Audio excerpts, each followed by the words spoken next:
We've talked about a lot tonight. I'm happy to spend my Saturday nights with you guys talking about all these geopolitical conflicts, talking about Trump's tariffs, and talking about these never-ending wars that we seem to be starting. But I'm bringing on a financial expert. This guy is a real analyst. He knows insides and outsides and the left and the right and the up and the down, the stuff that the layman doesn't really know. So let's welcome on our guest, Steve Cotton. Steve, how are you doing this evening? I'm just doing great. Thanks for having me tonight. Well, Steve, tell us, because I'm not a financial expert, these tariffs, it seems like they shot it down, but now Trump's able to raise it to 15%. And I'm hearing different stories. What is going on? Can you break it down in the most simplistic way?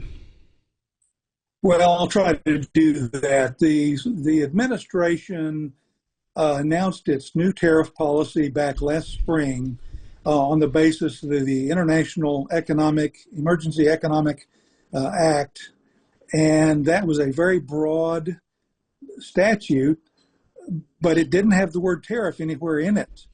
And people that don't like the Trump's tariff policies filed a lawsuit on the grounds that we're taking on more power to determine tariffs than the law actually gave him.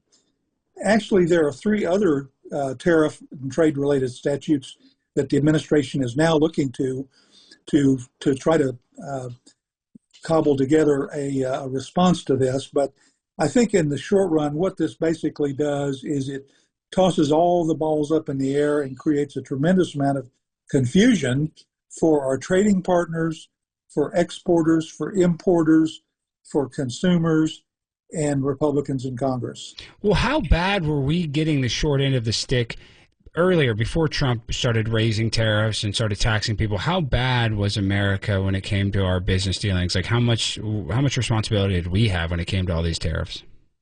Well, it was pretty bad. For 40 years, various Republican and Democrat administrations failed to respond to the growing tariffs imposed on our goods.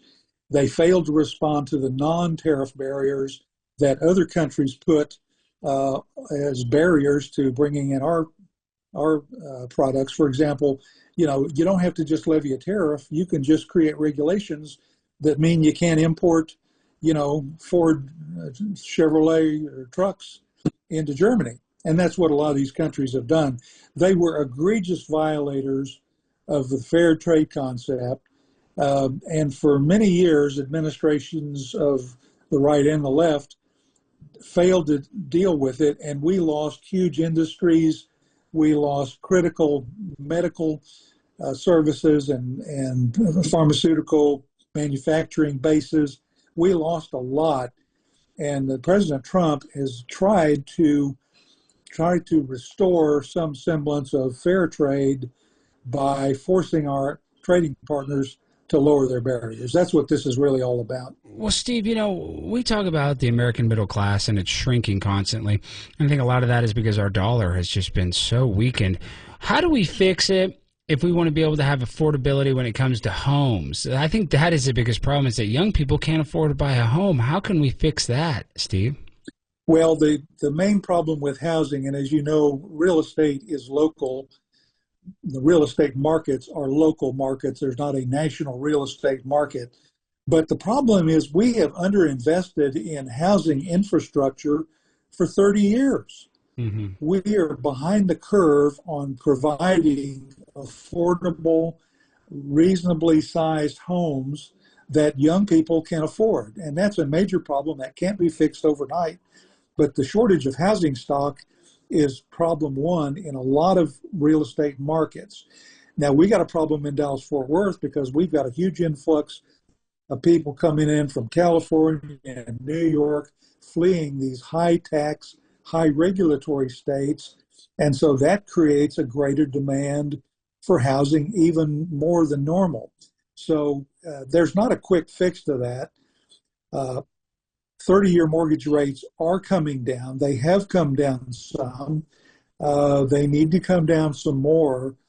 But the problem of housing affordability is not something that can easily be fixed by government or even the private sector. We've got to really focus on that, bring some leadership, to a combination of things that make it easier for communities and builders to build homes and easier for people to afford the financing for them. Well, and correct me if I'm wrong, but I read that since about 2019, 1/3 of the money that is in circulation was printed in the last less than 10 years. So can we solve this by printing more money? I don't think that that's the solution, right? No, money printing just creates inflation. And that was part of the problem we had during the Biden years, because in response to COVID and after that, really, the Biden administration and the Fed started printing money like crazy, and there was too much money in circulation, too much money chasing too few goods, and that creates inflation. We also had huge budget deficits. I think our government debt now is around $36 to $38 trillion. That is unsustainable.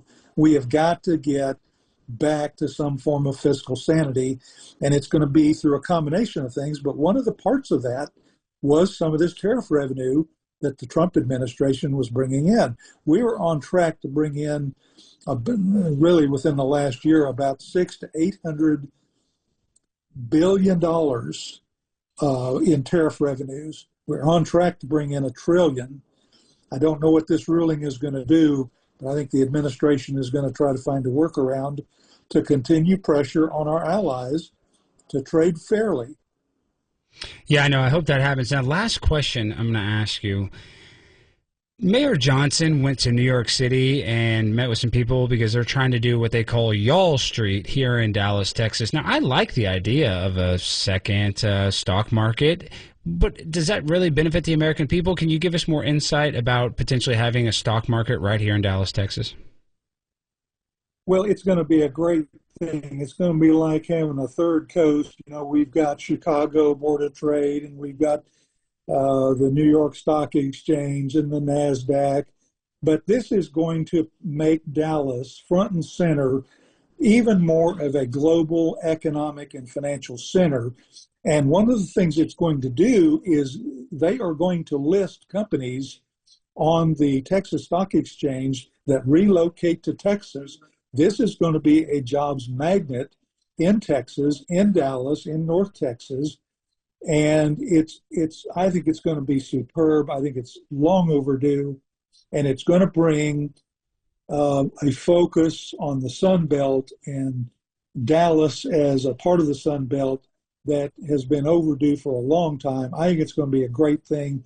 The one thing I want them to do, though, is I want them to put a consumer advocate on that Dallas Wall Street or that Dallas Stock Exchange, because I want the consumers and the average investor to have a voice at the table. I don't think they have one yet. They need to put one on that board. Well, that's good advice. I hope Mayor Johnson's listening. He's a fan of mine, so I'm sure he listens to the show. So, Mayor Johnson, listen, we need some quality control if you guys bring the stock market down here to Dallas, Texas, because I think it's a great thing, but like any good thing, you just said it's going to bring in new jobs and new people. I hope some of those people are Americans and they're not all from Mumbai, India, and I'm not trying to throw shade. I just would like American workers to have access to American exceptionalism, instead of just a bunch of random foreigners. But that's how I feel. I don't know if you agree with that, Steve. But before you go, how can people find you and support you? Well, thank you. It's an honor to be on your great show. WBAP is one of the flagship radio stations nationwide. And I'm here in Dallas. I'm a financial planner and wealth manager. We have a very client-centric practice, and I have a website at cottonwma.com. It doesn't cost anybody to have a conversation with me. And if we can help people with financial planning and managing their money and not getting blown up in the market, well, we're pretty good at that. Well, I saw a video. Shaq said that he's a multi-millionaire now because he put all of his money in index funds. Well, I know we only got about a minute. Are index funds that good, or was he being a little over-exaggerated? Was he over-exaggerating?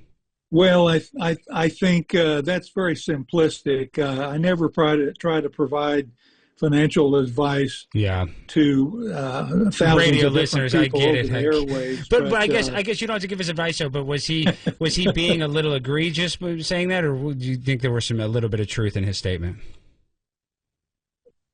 Well, he may have had some index funds, but I've got to tell you, the best downside risk management is to have a very, very well diversified portfolio. Ooh, I like that, the diversified portfolio. Well, mine's diversified. I only got about $5,000 in the market, so it's very diversified. We got some Bitcoin, got some gambling money. No, I'm just kidding. I actually have a little bit of money in the market. I wish that I could make some more money so I could put some more into it. So thank you. We really appreciate your expertise, Steve. Have a good evening, and thank you for listening and supporting WBAP. All right, folks. Well, thank you. Go Dallas.